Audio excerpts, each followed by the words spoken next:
tiba, datang malaikat membawa kain kafan min nur, dari cahaya. Lalu malaikat menampungnya, keluarlah roh. Sejuk terasa dari kaki, naik ke atas, naik, berhembuslah dia dari mulut. Wa nafakhtu fihi min ruhi, aku hembuskan, aku tiupkan. Dulu waktu masuknya ke tanah, ke daging itu ditiup, maka keluarnya pun juga keluar. Maka mata memandang, ruh keluar. Biji mata memandang, keluar biji mata. Makanya orang yang mati itu matanya terbuka. Makanya yang pertama kita lakukan menengok orang mati adalah memejamkan mata. Allahumma ighfir li abdus samad warfa' darajatahu ma'al ghabirin, inna lillahi wa inna ilaihi raji'un. Makanya saya jarang-jarang datang bila ada sebut, Ustaz ada orang meninggal dunia, sudah lama, baru sejam, nanti saya datang. Sebab apa? Saya takut nak pejamkan mata dia. Agak-agak sudah dipejamkan orang, baru saya datang. Saya datang, udah 3 jam, 4 jam, alhamdulillah saya datang. Belum tutup lagi. Iya. Kenapa? Menunggu Ustaz Somad. Paksalah saya tutup. Allahumma ighfir li fulan ibn fulan warfa' darajatahu ma'al ghabirin, inna lillahi wa inna ilaihi. Mana istri yang katanya sayang, kaulah bulan, kaulah bintang, setengah nafasku pergi, buah hati belayan jiwa. Ketika roh ada dari jasad, memang betul kata dia sayang, tapi manakala roh keluar dari jasad, dia pun takut menengok mata kita. Dia takut menengok kita. Dia takut jam pukul 2 malam, jam 1 tutup balik. Na'udzubillah. Begitulah kalau kematian sudah tiba. Sampai pada akhirnya dia tutup, innalillahi wa inna ilaihi raji'un. Selepas itu roh pun keluar, dibawa. Kalau dia baik, roh itu dibawa, dimasukkan ke dalam kain kafan min nur. Hadis riwayat Ahmad bin Hanbal. Lalu dibawa oleh malaikat sampai ke pintu langit. Malaikat bertanya, inikah orang yang amalnya selalu dibawa pagi, dibawa petang? Inikah orang yang amalnya selalu dibawa hari Kamis? Inikah amalnya yang selalu dibawa pada bulan nisfu Sya'ban? Ya, inilah orangnya. Kam min masyhurin fil ardi walam yakun ma'rufan fis sama. Bukan hadis. Berapa banyak orang yang namanya masyhur di bumi, tapi malaikat tak mengenal dia. Tapi berapa banyak orang yang tak masyhur di bumi, tapi malaikat mengenal dia. Mengapa? Karena amalnya pagi dan petang dibawa oleh malaikat. Orang ini mana? Belum datang. Orang ini mana? Belum datang. Orang ini mana? Belum datang. Disambut dia, disambut kedatangannya. Masya Allah, tabarakallah. Mudah-mudahan kita termasuk orang yang disambut oleh malaikat karena amal soleh kita. Maka bila saya datang di satu majlis, malam tadi datang di Shah Alam, orang menyambut ramai. Malam ini datang ke Masjid Muaz bin Jabal, ramai. Esok malam di Terengganu datang, tak tahu entah ramai entah tidak. Ramai. Dalam hati, hai Abdul Somad, apakah malaikat akan menyambut engkau nanti juga dalam keadaan ramai? Kalau engkau ikhlas, iya. Tapi kalau tidak ikhlas, na'udzubillah. Nabi Isra Mi'raj berjumpa dengan orang yang sudah lama mati. Bagaimana rasa kalian mati? Apa kata mereka? Seperti kambing yang dikuliti hidup-hidup, seperti tebasan pedang di tempat yang sama beratus kali, seperti kail mata pancing yang masuk ke dalam kulit yang basah, ditarik, disentapkan sehingga terikut dagingnya sampai keluar. Makanya selalu kita berdoa, Allahumma hawwin alaina fi sakaratil maut, taubatan qabla al maut, taubat sebelum mati, wa rahmatan indal maut, dapat rahmat ketika mati, wa maghfiratan ba'dal maut, mendapatkan ampunan sebelum mati. Allahumma awin alaina fi sakaratil maut. Makanya doa selamat itu baca pelan. Baca pelan, renungkan. Ini sekarang banyak orang baca doa selamat cepat-cepat. Maut. Apa maut aja nih?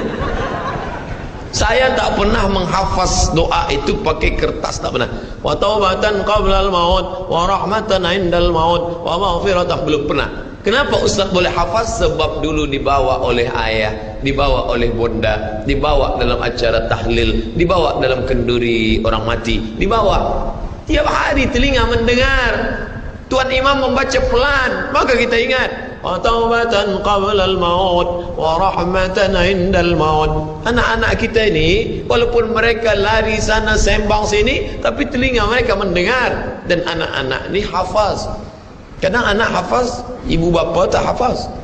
Sebab apa? Sebab dia golden age, usia emas. Mereka hebat, mereka kuat ingatannya, menangkap hafazan itu begitu kuat. Maka kita ajarkan mereka doa itu pelan-pelan. Sebab bila kita ajar kuat-kuat, mereka balik, dia panggil ibunda, dia panggil, cuba kau baca apa doa tadi? Allah maut, Allah maut. Apa mau aja nih? Sebab di Irak banyak orang mati, sebab di Suriah banyak orang mati, di Palestin banyak orang mati, di Rohingya banyak orang mati. Padahal maknanya amat sangat dalam. Allahumma hawwin alaina, ringankan kami fi sakaratil maut. Tidak ada gunanya amal banyak kalau tidak selamat dalam sakaratul maut. Makanya kita selalu minta kepada Allah, Allahumma khtim lana bi husnil khatimah wa la takhtim alaina bi su'il khatimah. Allahumma ja'al akhira kalamina, jadikan akhir kalam kami inda tihai ajalina, ketika ajal kami sampai, jadikan akhir kalam kami yang terakhir keluar dari mulut kami qaula la ilaha illallah Muhammadur Rasulullah. Allah. Biasa orang takbir ini nak pergi perang. Menghadapi sakaratul maut penting juga takbir, sebab di situ banyak segala macam godaan-godaan. Datang syaitan membawa air, katanya menjelang sakaratul maut itu haus, panas, haus, maka datang syaitan membawa air. Engkau sebut nama aku bagi air. Mau? Kata dia. Mau? Engkau mau? Sebut nama aku. Tapi bila iman kita kuat, maka dia tidak akan mampu untuk menggoda kita. Sampai kapan syaitan tak pernah berputus asa? Sampai bila? La'atiyannahum min baini aydihim, aku datang dari hadapan, wa min khalfihim, aku datang dari belakang, wa an aymanihim, aku datang dari kanan, wa an syama'ilihim, aku datang dari kiri.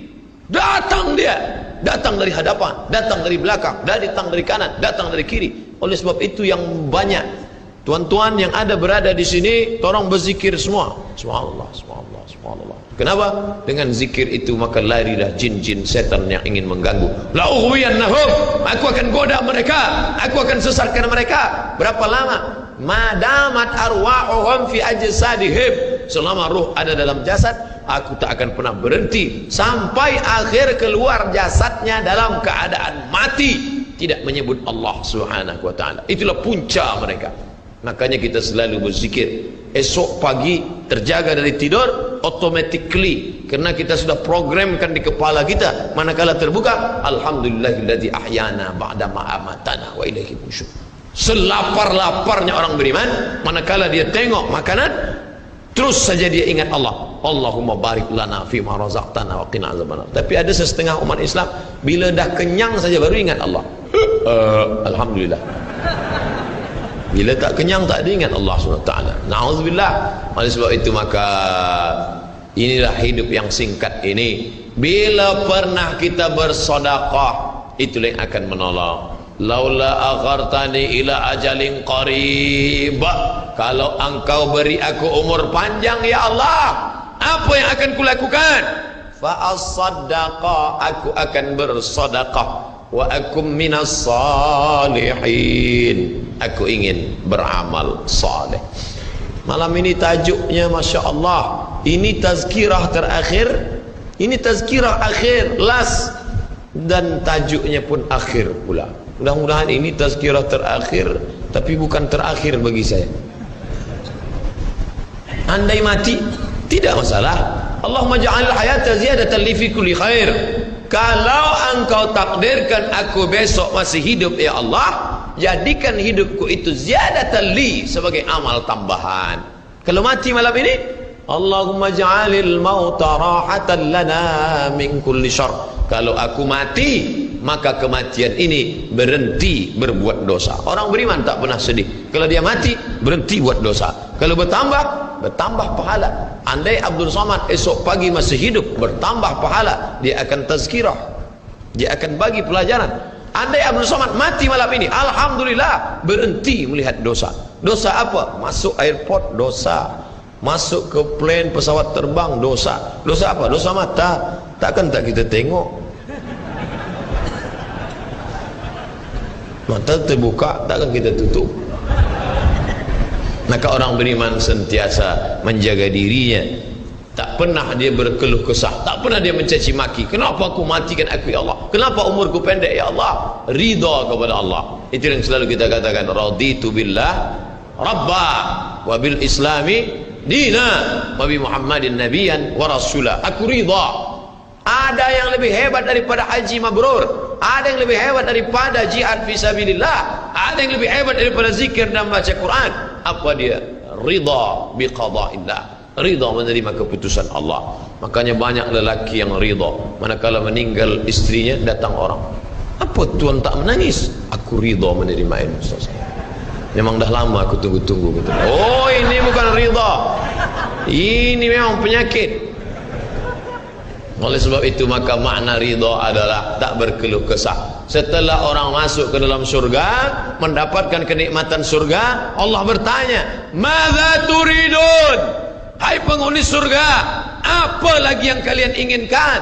Apa kata penghuni surga? Ridhaka. Tapi engkau sudah masuk surga, ada yang belum kami dapat. Apa dia? Ridhamu. Yang mendapatkan ridha Allah hanya orang yang ridha menerima keputusan Allah Subhanahu wa taala. Man lam yarda bi qada'i, sesiapa sahaja yang tak ridha menerima takdirku, wa lam yasbir bi bala'i, yang tak sabar menerima ujianku, fal yatlub rabban siwaya, carilah Tuhan selain aku. Hadis ini dhaif. Tapi untuk targhib wa tarhib, untuk berikan semangat beramal, untuk fadail amal boleh dipakai, kerana ia bukan masalah akidah, bukan masalah halal haram.